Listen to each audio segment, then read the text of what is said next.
Hello student, this is Aishwarya Sharma. हम पढ़ रहे हैं विषय गणित। विषय गणित में हम पढ़ रहे हैं बीजगणित। बीजगणित में आज हम देखेंगे 11.4a। अब देखो यहाँ क्या दिया हुआ है, समीकरण। समीकरण में है कि एक समीकरण चर पर एक प्रतिबंध होता है, यह चर के केवल एक निश्चित मान के लिए ही संतुष्ट होती है। क्या ये चर पर क्या होता है, प्रतिबंध होता है और एक निश्चित मान के लिए संतुष्ट होती है। अब इन्होंने ये क्यों बोला कि उदाहरण है 2n = 10, 2n = 10। तो अब ये कह रहे हैं कि n की कोई फिक्स्ड वैल्यू ही यहाँ पर होगी। क्यों? क्योंकि n के केवल मान 5 से ही संतुष्ट होगी। अगर मैं n की जगह यहाँ 5 रखूँ तो देखो 2 × 5 जब भी तो 10 आएगा। पर अगर मैं 2n = 10 है और n की जगह मैं यहाँ पे रख दूँ 20 तो क्या आएगा, 2 × 20, तो ये तो 10 नहीं होगा ना। तो इसलिए खाली एक मान के लिए संतुष्ट होती है। इसी प्रकार समीकरण x - 3 = 11 है, तो चर x केवल 14 से ही संतुष्ट होगी, 14 से ही। अगर आप खुद ही देख लो, अगर आप 14 की जगह 15 भी रखोगे तो 15 - 3 तो 12 होता है, तो इसलिए 14 से ही संतुष्ट होती है। ध्यान दीजिए कि एक समीकरण के दोनों पक्षों के बीच में समता चिन्ह होता है। समता मतलब इक्वल का साइन। समीकरण बताती है कि बाएं पक्ष का मतलब क्या होता है, लेफ्ट साइड जो होती है, यानी कि वाम पक्ष का मान दाएं पक्ष यानी कि दक्षिण पक्ष। दाएं का मतलब क्या होता है, राइट साइड, यानी कि लेफ्ट साइड = राइट साइड के मान के बराबर है यदि बायां पक्ष दायां पक्ष के बराबर न हो, यानी कि ये दोनों आपस में बराबर अगर नहीं है, ठीक है ना, तो हम समीकरण प्राप्त नहीं होगी। ओके। समीकरण होने के लिए और आवश्यक शर्त क्या क्या है। उदाहरणतः 2n संख्या 10 से बड़ी है। अभी कह रहे हैं कि 2n जो है वो संख्या 10 से क्या है, बड़ी है, तो ये एक समीकरण नहीं है। क्यों नहीं है? क्योंकि एक तो समता का साइन नहीं है और n की वैल्यू हमें नहीं पता। इसी प्रकार कथन 2n संख्या 10 से छोटा है, अर्थात 2n छोटा है 10 से, भी एक समीकरण नहीं है। ये भी एक समीकरण नहीं है। साथ ही कथन x - 3 ये क्या है, ये छोटा है, ये किससे, ये बड़ा है 11 से, तो ये भी समीकरण नहीं है। और अगर ये छोटा है तो ये भी समीकरण नहीं है, क्योंकि यहाँ हमारे पास x की कोई वैल्यू हमें नहीं दी हुई। आइए अब 8 - 3 = 5 पर विचार करें। अब देखो यहाँ भी बाएं पक्ष, अब 8 में से 3 को लेस करोगे तो 5 आएगा और यहाँ भी 5 है, तो बायां पक्ष और दायां पक्ष के बीच में समता का चिन्ह है, लेकिन दोनों पक्षों में चर संख्या नहीं है, चर नहीं है ना, तो यहाँ दोनों पक्षों में संख्याएं हैं। यह संख्यात्मक समीकरण हम इसे कहते हैं, व्यंजन समीकरण नहीं है, ये संख्यात्मक समीकरण है। पर देखो ना तो इन वाली समीकरण में इसमें और इसमें, इसमें और इसमें, यहाँ पर ना तो समता का साइन था यानी कि इक्वल का निशान नहीं था और n की वैल्यू भी हमें नहीं पता थी, तो इसलिए हमने बोला कि ये समीकरण नहीं है। सामान्यतः शब्द समीकरण का प्रयोग केवल एक या अधिक चरों के होने पर ही किया जाता है। एक समीकरण का हल कैसे करेंगे, देखो समीकरण में चर का वह मान जो समीकरण को संतुष्ट करता है, चर यानी कि a से लेके z तक जो भी अल्फ़ाबेट है उसका वो वैल्यू आप यहाँ रखेंगे जो उस समीकरण को सेटिस्फाई करे, तो उस समीकरण का हल कहलाता है। इसी प्रकार n = 5 है, तो अब समीकरण आपको दी हुई है 2n = 10, तो आप 2 × 5 करेंगे तो आपका आंसर क्या आएगा, 10 = 10 हो जाएगा। अब जैसे 3n = 15 है, तो अब n की जगह क्या रखेंगे, n की जगह आएगा 5, तो 3 और 5 है तो 3 × 5 हो जाएगा, तो 3 × 5 क्या होता है, 15, 15 = 15। तो ये होता है ऐसे समीकरण का हल। उसके लिए हमारे पास चर का मान होना ज़रूरी है। हम देखते हैं कुछ महत्वपूर्ण तथ्य, इम्पोर्टेंट फैक्ट। अब देखो फर्स्ट में हमसे क्या बोला है, समीकरण चर पर एक प्रतिबंध होता है। चर पर क्या होता है, एक प्रतिबंध। क्यों? क्योंकि चर को ये फिक्स कर देता है। इसमें एक चर वाला व्यंजक बराबर एक स्थिर संख्या के रूप में भी ले सकते हैं, और x - 3 = 10, जैसे चर वाला जो व्यंजक है, ये रहा चर वाला व्यंजक, उसको एक स्थिर संख्या के रूप में भी हम ले सकते हैं। एक समीकरण के दो पक्ष होते हैं, बायां पक्ष और दायां पक्ष, जिसे आप लेफ्ट हैंड साइड और राइट हैंड साइड भी कहते हैं। इन दोनों के बीच में समता का चिन्ह होता है। समता यानी कि इक्वल। किसका चिन्ह होता है, इक्वल का चिन्ह होता है, यानी कि लेफ्ट हैंड और राइट हैंड के बीच में इक्वल का निशान। अब देखो समीकरण का बायां पक्ष समीकरण के दायां पक्ष के बराबर उस समीकरण में संबंध चर के एक निश्चित मान के लिए ही होता है। अगर कब होगा बराबर? बराबर वो तब होगा जब वो जो चर है यानी कि n या a या b या कुछ भी, वो जो है जब उसकी क्या हो, जब उसकी कोई फिक्स्ड वैल्यू हो। ठीक है ना। तो हम कहते हैं कि चर का वह निश्चित मान समीकरण को संतुष्ट करता है। स्वयं यह मान समीकरण का हल कहलाता है। खुद ही कहलाता है ना इस समीकरण का हल। अब है हल ज्ञात करने की एक विधि प्रयत्न और भूल विधि है। क्या है? प्रयत्न और भूल विधि। इस विधि में हम चर को कोई मान देकर यह जांच करते हैं कि यह मान समीकरण को संतुष्ट करता है या नहीं। चर को कोई मान देते हैं ना, जैसे हमने 2n = 10 था तो उसमें n को वैल्यू दी थी 5, तो जब भी तो हमने चर को कोई मान दी, जब भी तो देखा हमने कि हमारे समीकरण को क्या कर रहा है, हमारी समीकरण को संतुष्ट कर रहा है या नहीं, तो कर दिया था इसने। चर को हम ऐसे विभिन्न मान देते रहेंगे जब तक हम चर का वह सही मान ना प्राप्त कर लें समीकरण को संतुष्ट करे। क्यों? क्योंकि चर जो होता है, चर हमेशा क्या होता है, वेरी करता है, यानी कि उसके मान क्या करते हैं, वेरी करते हैं, चेंज होते रहते हैं चर के मान। ठीक है। अब देखो फर्स्ट क्वेश्चन में हमसे क्या पूछा है, बोला है कि बताइए निम्नलिखित में से कौन से कथन समीकरण यानी कि चर संख्याओं के हैं सकारण, यानी कि कारण भी, कारण के साथ आपको उत्तर देना है। समीकरणों में संबंध चर भी लिखिए। अब देखो यहाँ दिया है 17 = x + 17। अब देखो इसमें क्या होगा, अब कह रहे हैं कि बायां पक्ष और दाएं पक्ष के बीच में समता का चिन्ह है। फर्स्ट बात तो यही होगी, है समता का चिन्ह। अब इसलिए यह x चर से संबंध एक समीकरण है। अब इसमें देखो क्या इसमें समता का चिन्ह है? नहीं है। तो ये समीकरण कैसे हो जाएगी? ये नहीं होगी। तो बायां पक्ष और दाएं पक्ष के बीच में समता का चिन्ह नहीं है, इसलिए समीकरण नहीं है। अब इसमें देखो चर संख्याओं वाली बतानी है इन्होंने, ये भी ध्यान रखना है आपको। तो 4/2 = 2। अब इसमें समता का चिन्ह तो है पर इसमें क्या नहीं है, इसमें चर नहीं है। तो इसमें कोई चर नहीं है, यह इसलिए एक चर समीकरण नहीं है। अब यहाँ देखो इसमें क्या है, इसमें समता का चिन्ह है पर इसमें कोई भी क्या नहीं है, चर नहीं है। तो इसमें भी क्या कहेंगे, इसमें कोई चर नहीं है, इसलिए यह एक चर समीकरण नहीं है। अब इसमें देखो इसमें तो चर है ना और इसमें समता का चिन्ह भी है, तो हम क्या कह सकते हैं, बाएं पक्ष और दाएं पक्ष के बीच समता का चिन्ह है, इक्वल का साइन है, ये रहा इक्वल का साइन। अब यह एक x चर से संबंध एक समीकरण है। अब इसमें देखो क्या इसमें इक्वल का साइन है, लेफ्ट हैंड और राइट हैंड के बीच में इक्वल का साइन है और इसमें व्यंजन यानी कि चर वाला व्यंजन भी है।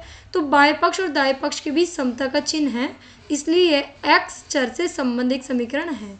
तो हमारा A B C D E F सारे पार्ट्स हमने इसके सॉल्व कर लिए हैं। अब देखो ये क्या दिया है, G पार्ट में देखो 2m और 30। अब इसमें देखो क्या इनके बीच में समता का चिन्ह है, नहीं है। तो बस बाएं पक्ष और दाएं पक्ष के बीच में समता का चिन्ह नहीं है, यह इसलिए समीकरण नहीं है। अब ये देखो इसमें समता का चिन्ह है, हाँ है, और इसमें चर भी है, तो ये क्या होगी, ये होगी एक चर समीकरण। इसमें बाएं पक्ष और दाएं पक्ष के बीच समता का चिन्ह है और n चर से संबंधित एक समीकरण है। अब इसमें देखो इसमें समता का चिन्ह तो है पर इसमें क्या नहीं है, इसमें कोई भी चर नहीं है ना। तो बाएं पक्ष और दाएं पक्ष के बीच समता का चिन्ह, इसमें क्या है, ये आई पार्ट है ना, इसमें कोई चर नहीं है, इसलिए एक चर समीकरण नहीं है। अब यहाँ क्या है, इसमें तो चर है और ये क्या है, चिन्ह भी है। तो बाएं पक्ष और दाएं पक्ष के बीच समता का चिन्ह है, इसलिए यह p चर से संबंधित एक समीकरण है। इसमें देखो इसमें भी समता का चिन्ह है और एक चर भी है। तो बाएं पक्ष और दाएं पक्ष के बीच समता का चिन्ह है, इसलिए x चर y चर से संबंधित एक समीकरण है। अब इसमें देखो I में 3q/2 और ये देखो इसमें समता का चिन्ह ही नहीं है, तो हमें चर का तो कुछ करना ही नहीं। तो बस अब क्या कहेंगे, बाएं पक्ष और दाएं पक्ष के बीच समता का चिन्ह नहीं है, इसलिए समीकरण होगी ही नहीं। तो अब क्या है, इसमें भी नहीं है, तो ये भी एक समीकरण नहीं है, नहीं है ना ये समीकरण। अब देखो n पार्ट में भी देखो 20 ये सब दे रखा है। अब इसमें चिन्ह तो है पर इसमें क्या नहीं है, इसमें चर नहीं है, तो ये क्या है, ये एक चर समीकरण नहीं है। अब इसमें देखो इसमें समता का चिन्ह भी है और चर भी है, तो बाएं पक्ष और दाएं पक्ष में समता का चिन्ह है, इसलिए x चर से संबंधित एक समीकरण है। सारे पार्ट आपको समझ आए होंगे। अब देखो सारणी के तीसरे स्तंभ में प्रविष्टियों को पूरा कीजिए।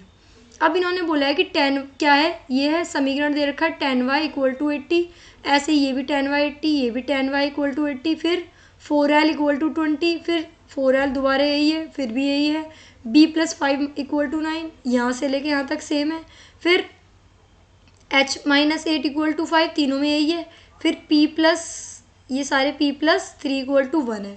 तो ये तीन समीकरण एक जैसी हैं, ये तीन एक जैसी हैं और ये तीन एक जैसी हैं। तो इसको देखा जाए तो इसके कितने ग्रुप होगा, 1 2 3 4 और 5 ग्रुप में ये है। तो चर का मान बोला है इन्होंने, इन सब के चर का मान है इनकी, यहाँ इनमें y का, इनमें l का, इसमें तो y का, इसमें l का, इसमें b का, इसमें h का और इसमें p का मान बताना है। समीकरण संतुष्ट, अब ये बताना है कि चर के मान दिए हुए हैं, क्या इनसे ये समीकरण संतुष्ट होती है या नहीं होती। आइए देखते हैं। देखो 10y इक्वल टू 80 है तो y बराबर 10 रखना है हमें, तो रखो y बराबर 10। अब y की जगह हमने 10 रखा तो 10 इंटू 10 तो 100 होते हैं, पर हमारा आंसर यहाँ रहा है 80, तो इसलिए ये समीकरण संतुष्ट, इस मान के लिए समीकरण संतुष्ट नहीं है। अब देखो 10y इक्वल टू 80 है ना, तो y की जगह हमने क्या रखा, 8 रखा, तो 10 8 ज़ा 80 और यहाँ पे भी हमारा क्या रहा है 80, तो ये इसके लिए संतुष्ट है, तो हम लिख देंगे हाँ।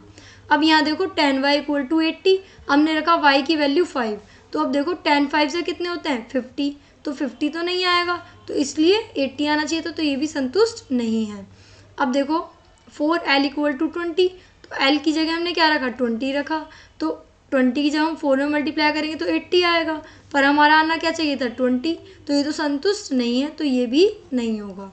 अब 4l इक्वल टू 20, l की जगह क्या रखेंगे 80, तो 80 रखोगे तो 4 की l 80 में मल्टीप्लाई करेंगे तो क्या आएगा 320, क्या आएगा 320, तो ये भी हमारी समीकरण संतुष्ट नहीं करती। अब देखो l की जगह हम रखेंगे 5, क्या रखेंगे 5, तो 4 इंटू 5 करेंगे तो 20 आएगा, तो इसका मतलब ये संतुष्ट हमारी करती है। b प्लस 5 इक्वल टू 9, तो b की जगह आपने 5 रखा, तो 5 प्लस 5 तो 10 होते हैं, तो ये तो हमारी नहीं करेगी संतुष्ट। अब b की जगह 9 रखा, तो क्या रखा आपने 9, तो 9 प्लस 5 14 होते हैं, तो क्या ये संतुष्ट करेगी या नहीं, नहीं करेगी। यहाँ क्या लगाओगे आप, यहाँ आप लिखोगे नहीं।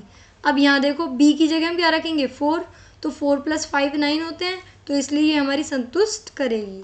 अब क्या है h माइनस 8, तो h की जगह हम क्या रखेंगे 13 में से 8 गए कितने बचे 5 बचे, तो इसका मतलब ये हमारी संतुष्ट करेगी, यानी कि हाँ। अब देखो h की जगह 8 रखोगे तो 8 में से 8 जाएंगे तो 0 आएगा, तो 0 तो नहीं आना चाहिए था, हमारा 8 आना चाहिए था, तो ये भी संतुष्ट नहीं करेगी। अब h की जगह माइनस 8 इक्वल टू 5, तो h की जगह 0 रखा, तो 0 में से 8 जाएंगे तो माइनस 8 बचेगा, तो ये भी हमारी संतुष्ट नहीं करेगी। क्यों, क्योंकि हमारा 5 आना चाहिए था। अब देखो p प्लस 3 इक्वल टू 1 है ना, तो यहाँ देखो p की वैल्यू 3 रखेंगे, तो क्या होगा 3 प्लस 3 6 हो जाएगा, तो ये भी हमारी संतुष्ट नहीं करेगी। अब p प्लस 3 में हमें p की जगह 1 रखना है, तो 3 और 1 कितने हो जाएंगे 4, तो ये भी संतुष्ट नहीं करेगी। p प्लस 3 इक्वल टू 1 है, तो p की जगह 0 रख देंगे, तो 0 जो हमने रखा तो 0 में 3 प्लस करोगे तो 3 आएगा, तो ये भी हमारी संतुष्ट नहीं करेगी। अब p प्लस 3 इक्वल टू 1 है, तो हम क्या रखेंगे -1, तो प्लस माइनस माइनस होते हैं, 3 में से 1 गया 2 बचा, तो ये भी हमारी संतुष्ट नहीं करेगी। अब इसमें देखो p की जगह क्या रखेंगे -2, तो -2, तो प्लस माइनस माइनस, और 3 में से 2 गया 1 बचा, और बड़ी संख्या कौन सी थी 3 के आगे हमारा क्या आ रहा था माइनस प्लस, तो हम भी आंसर में लगाएंगे प्लस, तो +1 ही हमारा आना चाहिए, तो इसका मतलब ये हमारी संतुष्ट करेगी। ओके, तो कितनी समीकरण ऐसी थी जिसने हमारी संतुष्ट करा, देखो यहाँ पे एक तो हमारी संतुष्ट करा था बी पार्ट ने, ठीक है ना, एक किसने करा था, इस वाली में से किसने करा था, इसमें से हमें करा था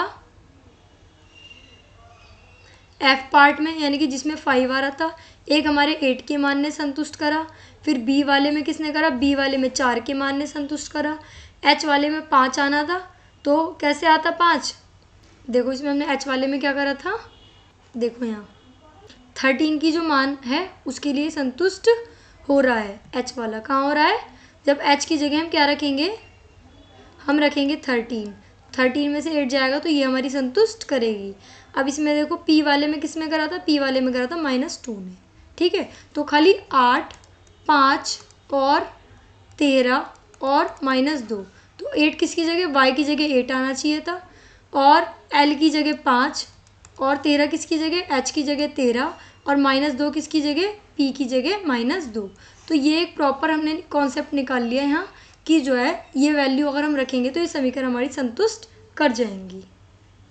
तो फाइनली आज हमने क्या सीखा आज हमने ये सीखा कि जो है कि समीकरण का अगर कोई भी मान है वो मान तभी संतुष्ट करेगी जब उसका मान हम फिक्स कर दें किसी चर के फिक्स्ड मान के लिए। और हमने क्या सीखा था कि अगर हमें कोई समीकरण बतानी है, चर समीकरण है या नहीं है वो, तो उसके लिए पहली कंडीशन क्या है, पहली कंडीशन ये है कि लेफ़्ट साइड और राइट साइड के बीच में इक्वल का साइन हो, और दूसरी कंडीशन ये है कि उसमें कोई ना कोई चर प्रेजेंट करता हो।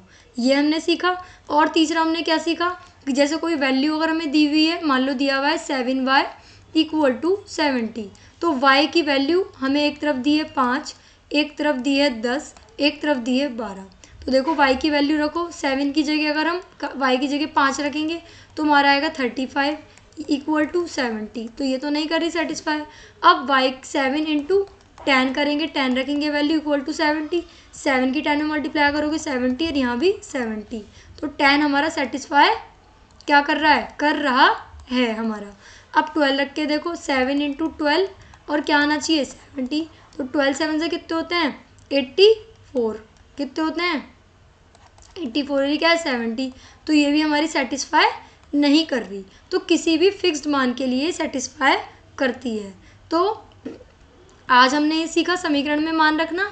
एक हमने क्या सीखा, और हमने सीखा ये बायां पक्ष और दायां पक्ष समीकरण बनाने के लिए चर व्यंजक वाली कुछ महत्वपूर्ण तथ्य हमने जाने थे, ठीक है। और हमने क्या करा था, समीकरण को हल करना हमने सीखा था, और समीकरण के लिए आवश्यक शर्तें क्या क्या होनी चाहिए वो हमने सीखी थी। तो आज हमने ये सब कुछ इंटरेस्टिंग फैक्ट देखे थे और कुछ क्वेश्चंस करे थे हमने। तो अब हम आपसे मिलते हैं नेक्स्ट क्लास में, तब तक के लिए थैंक यू।